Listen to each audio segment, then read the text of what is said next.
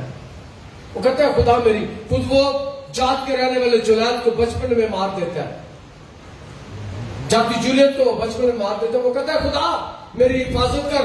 وہ انسانوں پر بھروسہ نہیں کرتا، وہ انسانوں پر توقع نہیں کرتا، وہ خدا پر بھروسہ کرتا ہے. مقدس داؤد کہتا ہے، داؤد بادشاہ کہتا ہے، داؤد نبی کہتا ہے. 3 اس کے پاس ہوتے تھے، بادشاہ بھی تھا، نبی بھی تھا. کہتے ہیں خدا میری حفاظت ہے. اور آگے چل کے کہتا ہے میں تجھے میں پناہ لیتا ہوں. میں نے اس رب سے کہا تو ہی رب ہے، تیری سوا میری بھلائی نہیں. اب وہ اگلی بات کہتا ہے خدا مجھے پتا ہے کہ تیرے سوا میری بھلائی کوئی نہیں، تو ہی مجھے بچا سکتا ہے، تو ہی میری مدد کر سکتا ہے، تو ہی مجھے مشکل سے نکال سکتا ہے، تو ہی مجھے دشمنوں سے چھڑا سکتا ہے، تو ہی مجھے فتح دے سکتا ہے. میں اس لیے تجھ پر بھروسہ کرتا ہوں، میں تجھ پر توکل کرتا ہوں. میں نے اس عورت سے کہا تو ہی رب ہے، تیرے سوا میری بھلائی نہیں. وہ کہتا ہے تیرے سوا کوئی میری بھلائی نہیں کر سکتا، کوئی میری اچھائی نہیں کر سکتا، کوئی میری حفاظت نہیں کر سکتا. صرف تو ہی ایسا رب ہے جو میری حفاظت کر سکتا ہے.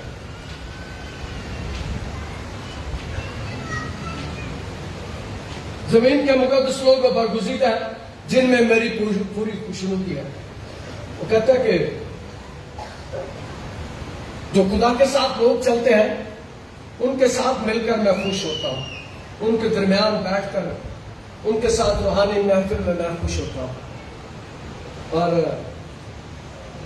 یہ زبور جس کا میں نے بتایا کہ اس کا ٹائٹل ہے مقتام، اس کا مطلب میں نے بتایا کہ سنہری آیات، خرج کا لکھ دینے والی آیت. وجہ یہ ہے کہ اس زبور میں جس ہستی کی پیش گوئی کی گئی ہے، جس ہستی کے بارے میں بتایا گیا ہے، وہ یسوع ہے. اسی لیے اس زبور کا مقدس داؤد نے جو ٹائٹل رکھا ہے وہ رکھا ہے مقتام، اس لیے کہ اس میں یسوع کے آنے کی پیش گوئی کی گئی ہے، اس کے یسوع کے مردوں میں سے جی اٹھنے کی پیش گوئی کی گئی ہے. جب مقدس پطرس اپنے پہلے واز کو کرتا ہے، اس واز میں اس زبور کی 8ویں 9ویں 10ویں 11ویں 12ویں آیت ہے.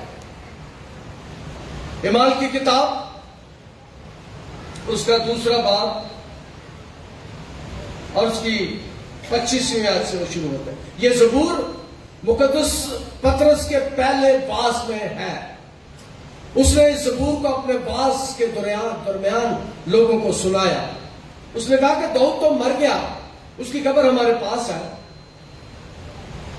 ان 11 کے ساتھ 2 باب جب شروع ہوتا ہے، پطرس کا پیغام شروع ہوتا ہے، پطرس ان 11 کے ساتھ کھڑا ہوا، اپنی آواز بلند کر کے لوگوں سے کہا اے یہودیوں، اے یروشلم کے سب رہنے والوں، یہ جان لو اور کان لگا کر میری باتیں سنو. لوگ بڑی تعداد میں ان کے سامنے ہیں. 11 شاگرد ہیں، ایک مر گیا ہے. پطرس جو ان کا سردار تھا، ان سے کہتے میری باتیں سنو. اور اسرائیلو یہ باتیں سنو کہ یسوع ناصری ایک شخص تھا جس کا خدا کی طرف سے ہونا تم پر ان معجزوں اور عجیب کاموں اور نشانوں سے ثابت ہوا جو خدا نے اس کی معرفت تم میں دکھائے. چنانچہ تم آپ بھی جانتے ہو جب وہ خدا کے مقرر کردہ انتظام اور علم سابق کے موافق پکڑایا گیا تو تم نے بے شرح لوگوں کے ہاتھ سے اسے مصلوب کروا ڈالا، لیکن خدا نے موت کے بند کھول کر اسے جلایا، کیونکہ ممکن نہ تھا کہ وہ اس کے قبضے میں رہتا.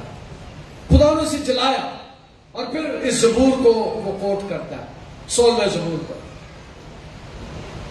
کیونکہ داؤد اس کے حق میں کہتا ہے. یہ داؤد مقدس داؤد خدا یسوع کے حق میں لکھتا ہے، اور اس زبور کو وہ کوٹ کرنے سے پہلے داؤد اس کے حق میں لکھتا ہے، کیونکہ داؤد اس کے حق میں کہتا ہے. پھر زبور 16واں شروع ہوتا ہے، میں خداوند کو ہمیشہ اپنے سامنے دیکھتا کیونکہ وہ میری دائیں طرف ہے تاکہ مجھے جنبش نہ ہو. اسی سبب سے میرا دل خوش اور میری روح شادمان. اسی سبب سے میرا دل خوش ہوا اور میری زبان شاد، بلکہ میرا جسم بھی امید میں بسا رہے گا. اس لیے کہ تو میری جان کو عالم ارواح میں نہ چھوڑے گا اور نہ اپنے مقدس کو سڑنے کی نوبت پہنچنے دے گا. تو نے مجھے زندگی کی راہیں بتائیں، تو مجھے اپنے دیدار کے باعث خوشی سے بھر دے گا. بھائیوں، میں قوم کے بزرگ داؤد کے حق میں تم سے دلیری کے ساتھ کہہ سکتا ہوں کہ وہ ہوا اور دفن ہوا اور اس کی قبر آج تک ہم میں موجود ہے. اگر کسی کی قبر نہیں ہے فلسطین میں، اگر کسی کی قبر اسرائیل میں نہیں ہے، تو صرف میرا یسوع ہے. کسی بات کو وہ کہتے ہیں داؤد کی قبر ہمارے درمیان ہے، داؤد ہمارے درمیان دفن ہے، ہم جانتے ہیں اسے. اور یہ داؤد یسوع کے بارے میں کہتا ہے میری جان کو پتال میں نہ رہنے دے گا. اور یسوع کو قبر میں رکھا گیا اور تیسرے دن میرا یسوع مردوں میں سے جی اٹھا. ہاللیلویا. اور یہ جب زبور اپنے پہلے واز میں پطرس لوگوں کو بیان کرتا ہے، میں نے بتایا کہ یہ زبور بڑا پاورفل ہے. اس زبور کا پیغام بڑا پاورفل ہے. اس زبور کے آیات کو کندہ کر کے لکھ دینا چاہیے، اس سنہری آیات کو یاد رکھنا چاہیے. وجہ یہ ہے کہ جب پطرس اس پیغام کو دیتا ہے، اس زبور کو پڑھتا ہے، تو 3000 لوگ یسوع پر ایمان لے آتے ہیں. 3000 لوگ کی زندگی تبدیل ہو جاتی ہے. 3000 لوگ شاگردوں سے بپتسمہ لیتے ہیں. یہ زبور کی کرامات ہے. زبور سن لے کہ جب وہ دنیا کو بتاتا ہے تو دنیا 3000 لوگ یسوع پر ایمان لے آتے ہیں اور شاگرد انہیں بپتسمہ دیتے ہیں. اور اگلی بات میں بیان کرنا چاہتا ہوں، وہ کہتا ہے کہ خداوندی میری میراث اور میری پہلے کا حق ہے. غیر معبودوں کے پیچھے دوڑنے والوں کا غم مٹ جائے گا. میں ان کے سکون والے تپاوا نہیں تپاؤں گا اور اپنے ہونٹوں سے ان کے نام نہیں لوں گا. اب تیسری بات ہم سیکھتے ہیں، وہ کہتا ہے کہ غیر معبودوں کے پیچھے بھاگنے والوں کا غم بڑھ جائے گا. جو غیر معبودوں کی پوجا کرتے ہیں، جو بتوں کی پوجا کرتے ہیں، جو خداؤں کی پوجا کرتے ہیں. ہر علاقے کا، ہر ملک کا اپنا ایک خدا ہے. کسی کے خدا دولت ہے، کسی کے خدا درختوں پہ ٹنگے ہوئے، کسی کے خدا پہاڑوں پر ہے، کسی کے خدا مٹی کے ہیں، کسی کے خدا لکڑ کے بنے ہوئے ہیں. لیکن جس خدا کی ہم عبادت کرتے ہیں وہ آسمانوں میں سما نہیں کرتا. آسمانوں کا اس کا تخت اور زمین اس کے پاؤں کی چوکی ہے. اور وہ کہتے ہیں کہ غیر معبودوں کے پیچھے بھاگنے والوں کا غم بڑھ جائے گا. جو جادوگروں کے پیچھے جاتے ہیں، جو جادوگرنیوں کے پیچھے جاتے ہیں، وہ دکھ اٹھاتے ہیں. وہ گھر والے سو نہیں سکتے. جن کو شیطانی قوتیں تنگ کرتی ہیں، ابلیسی قوتیں تنگ کرتی ہیں، وہ رات کو سو نہیں سکتے. لیکن جو خداوند کے پیچھے چلتے ہیں، جو خداوند کے ساتھ چلتے ہیں، وہ کہتے ہیں زبور کہتے ہوئے، میں سو جاواں گا نیند سے نال جدوں میں لیٹ جاواں گا. خدا ان کو اچھی نیند مہیا کرتا ہے. جو غیر معبودوں کی پوجا کرتے ہیں، ان کے گھر میں کبھی لڑائی ختم نہیں ہوتی. ابلیس بلا وجہ لڑ سکتے ہیں. جو ابلیس کے پیچھے چلتے ہیں، جو شیطان کے پیچھے چلتے ہیں، جو بدروہوں کے پیچھے چلتے ہیں، جو بابوں کے پیچھے چلتے ہیں، جو جادوگروں کے پیچھے چلتے ہیں، جو جادوگروں کے پیچھے چلتے ہیں، وہ آپس میں بڑا اچھا لڑ سکتے ہیں بغیر وجہ تو. غیر معبودوں کے پیچھے پڑنے والوں کا غم بڑھ جائے گا. غیر معبودوں کے پیچھے جانے والوں کا غم بڑھ جائے گا. ایسی بیماریاں لگا دیتے ہیں. بیماریاں ابلیس کے پاس یسوع نے موت کے اختیار کو چھین لیا ہے، لیکن وہ بیماریاں لگا کر کئی دفعہ میں مار دیتا ہے. اور کلام مقدس میں وہ بیان کرتا ہے، میں ان کے سکون والے تپاون نہیں تپاؤں گا. تپاون ہندی زبان کا لفظ ہے جو متروک ہو چکا ہے، اب استعمال نہیں ہوتا. تپاون کا مطلب ہے انڈیلنا. کسی چیز کو پنجابی کے اندر ڈولنا، انڈیلنا. اور وہ بیان کرتا ہے کہ جب عمارتیں بنائی جاتی تھی، جب نیو کھودی جاتی تھی، جب اس چرچ کی نیو کھودی، ہم نے اس چرچ کی نیو میں جب اینٹیں لگائی، اینٹوں سے پہلے ایلڈر صاحبان میرے ساتھ تھے، ایلڈر وکٹر، ایلڈر یعقوب، ایلڈر ایڈگر پیس صاحب. ہم نے ایک بوتل لے کر، بوتل پہ سارے ایلڈروں کے نام، پادری کا نام لکھ کر اس کے نیو کے نیچے رکھ دیا کہ جب کبھی کوئی اس کو کھولے گا تو نیچے ہمارے نام آئے. لیکن اس وقت جب عمارتیں بنائی جاتی تھی، جب نیو کھودی جاتی تھی، تو نیو میں بچوں کا خون ڈالا جاتا تھا. بچوں کا خون نیو میں ڈالا جاتا تھا کہ عمارت مضبوط رہے. لیکن وہ کہتا ہے کہ میں ان کے سکون والے تپاور نہیں تپاؤں گا. کئی دفعہ بتوں کے آگے خون ڈیلا جاتا ہے، کئی دفعہ بتوں کے آگے پتھر پر شراب اڈیلی جاتی ہے، کئی دفعہ دودھ اڈیلا جاتا ہے، کچھ اور چیزیں اڈیلی جاتی ہیں. وہ کہتے ہیں میں ان کے سکون والے تپاور نہیں تپاؤں گا. اسے پتہ ہے کہ جس عمارت پر خداوند کا نام لیا جائے وہ عمارت قائم رہتی ہے. اور اس لیے کہتے ہیں غیر معبودوں کے پیچھے دوڑنے والوں کا کمر جائے گا. میں ان کے خون والے تپاور نہیں تپاؤں گا اور اپنے ہونٹوں سے ان کے نام نہیں لوں گا. کہتے جب میں ان کے نام اپنے ہونٹوں سے لیتا ہوں تو میرے ہونٹ نجس ہو جاتا ہے، میرے ہونٹ ناپاک ہو جاتے ہیں. اور انگلش میں کہتے ہیں speak about devil and devil appears, کہ شیطان کے بارے میں بات کرو شیطان آ جاتا ہے. انہوں بلان دے لوڑ نہیں پڑتی، وہ اونجی پتا پھرتا ہے، داڑتا پھرتا ہے. کلام میں لکھا ہے کہ وہ داڑتا پھرتا ہے کہ کسے پھاڑ کر. انگریزی میں کہتے ہیں speak about devil and devil appears, کہ شیطان کے بارے میں بات کرو. اور ایک بات میں نے کچھ سال پہلے یہی کلام سناتے ہوئے کہی تھی کہ ہم عام طور پر گھروں میں ٹیلی ویژن لگائے رکھتے ہیں اور اس میں کئی دفعہ ایسے جو اس میں ڈرامے ہوتے ہیں وہ جھوٹی کہانیاں ہوتی ہیں، جھوٹ ہمارے گھر میں چل رہا ہوتا ہے. ہمارے گھر میں کئی دفعہ فلمیں لگی ہوتی ہیں، ڈرامے لگے ہوتے ہیں جس میں منتر پڑھے جاتے ہیں، کوئی الفاظ ایسے بول رہے ہوتے ہیں اور اس کا ہمارے گھر میں اثر ہوتا ہے.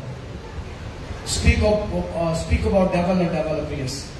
ہم کئی دفعہ گھروں میں یہ سارا کچھ کرتے ہیں اور شیطانی قوتیں ہمارے گھر میں آ جاتی ہیں. انہیں بلانا نہیں پڑتا. کلام میں لکھا وہ دھاڑتا پھرتا کہ کسی پھاڑ کر. اس لیے کہتا ہے میں اپنے ہونٹوں سے ان کے نام نہیں لوں گا، اس لیے کہ ان کے نام لینے کی وجہ سے میرے ہونٹ ناپاک ہو جائیں گے، نجس ہو جائیں گے. اور خداوند کا شکر ہو اب کافی لوگ بدل گئے ہیں، روشنی کا زمانہ آ گیا. نہیں تو پہلے کئی دفعہ میں نے بڑا رولا پانا پہنتا ہوں بچے لے کے آتے تھے. جب بچہ ہونے والا ہوں سی 6ویں 7ویں 8ویں مہینے لوگ انڈیا کے ڈرامے ویکتے سن، انڈیا کے فلمیں ویکتے سن. انہیں وہ والے نام رکھے ہوتے سن جہاں ڈرامے چاہتے ہی وہ پتہ نہیں سی ہوتا کسی دیوی دیوتا کا نام ہوتا سی. وہ میں رولا پا دیتا میں نہیں بپتسمہ کرنا اپنے نام تبدیل کر. جب میں نے آپ کو سکھایا کہ جب آپ کو خدا اولاد دے، جب آپ کو خدا برکت دے تو مہربانی سے ڈرامے اور فلمیں نہ دیکھیں. یہ کتاب جو میرے ہاتھ میں ہے اس میں دنیا کے بہترین نام ہے، اس کو پڑھا کریں، اس سے نام نکالیں، اس کے ناموں کو دیکھیں. بابرکت نام ہے. اور جس کا نام درست نہیں ہوتا، جس نام کا مطلب درست نہیں ہوتا، خدا اس کے نام کو بدل دیتا ہے. یسوع بھی ان ناموں کو بدل دیتا ہے. اس لیے مہربانی کر کے جب خدا آپ کو اولاد دے تو نام سوچ سمجھ کر رکھا کریں. ناموں کی سب سے بڑی ڈکشنری میرے ہاتھ میں ہے، اس کو پڑھا کریں. کہتے میرے ہونٹ نجس ہو جائیں گے، میرے ہونٹ ناپاک ہو جائیں گے، میں اپنے ہونٹوں سے ان کے نام نہیں لوں. اور وہ دنیا کو بتاتا ہے کہ یسوع مردوں میں سے جی اٹھا. ہم اس کے گواہ ہیں. اور آپ کو میں بتانا چاہتا ہوں کہ یسوع مردوں میں سے جی اٹھا ہے، میں اور آپ اس کے گواہ ہیں. خدا انداز کے کلام کو آپ دیکھ رہے ہیں گمٹی چرچ ٹی وی۔